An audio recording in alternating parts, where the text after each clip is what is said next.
Senior doctor হিসেবে আমার তো আর ১ বছর চাকরি আছে।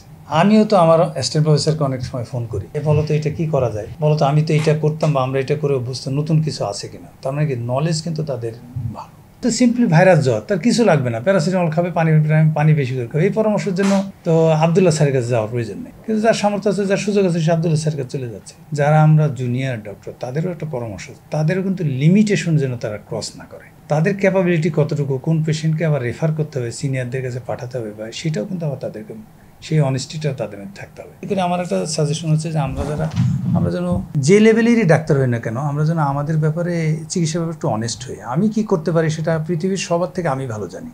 সো আমি যেন আবার ক্রস না করি, সেটা করলে দেখবেন যে আস্থার জায়গাটা ফিরে আসছে। আর সময় দেওয়ার ব্যাপারটা, মানুষ প্রতি আন্তরিক হয়ে সময় দিতে হবে।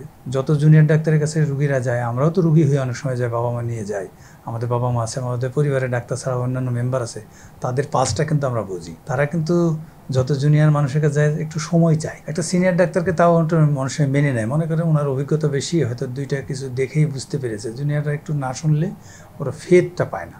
তো এই জিনিসগুলিকে একটু গুরুত্ব দিতে হবে, পেশেন্টের চাওয়াটাকেও গুরুত্ব দিতে হবে। টারশিয়ারি সেন্টার বা বড় বড় সেন্টারগুলিকে আসলে যদি কাজের লোড থাকে, যেমন আমি ঢাকা মেডিকেল কলেজে আমি কিন্তু সবসময় একটা কথা বলি, এখানে বাল্ক অফ ওয়ার্ক হয়, বাট কোয়ালিটি অফ ওয়ার্ক হয় না। কেন? কারণ আপনি আমার ইউনিটের কথা খেয়াল করেন, একটা বিছানায় 3টা মা 3টা বাচ্চা, কীভাবে কোয়ালিটি হবে? কিন্তু ঢাকা মেডিকেলেই যে অপারেশন হবে না, আর বাংলাদেশে কোথায় হবে? এখানেই তো সেগুলি হবে।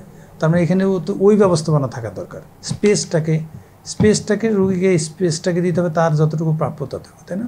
আমি একটা জটিল অপারেশন নিয়ে একদিন নামবো, হয়তো একদিনে একটা কাজই করবো, কিন্তু তা না, আমার লিস্ট থাকে 14-15টা। তখন বাদ পড়ে ওই জটিলটাই, আর সহজগুলি হয়ে যায়। তো সহজগুলি তো যে কোনো জায়গায় করতে পারতো। ঢাকা মেডিকেল থেকে কাউকে ফেরত দেওয়া যাবে না, ঢাকা মেডিকেল থেকে গেলে কোথায় যাবে, সিস্টেমের কারণে আমরাও ফেরত দিতে পারছি না, স্ট্যান্ডার্ডও মেনটেন করতে পারছি না। এটা কিন্তু বলতে আমার দ্বিধা নেই, এটা কিন্তু ইট ইজ ফ্যাক্ট। দেখেন, আপনি চিন্তা করে, কোনো ডাক্তারের বাচ্চাকে ঢাকা মেডিকেলে চিকিৎসা করাচ্ছে? কোনো সেক্রেটারির ছেলেকে ঢাকা মেডিকেলে চিকিৎসা করাচ্ছে না।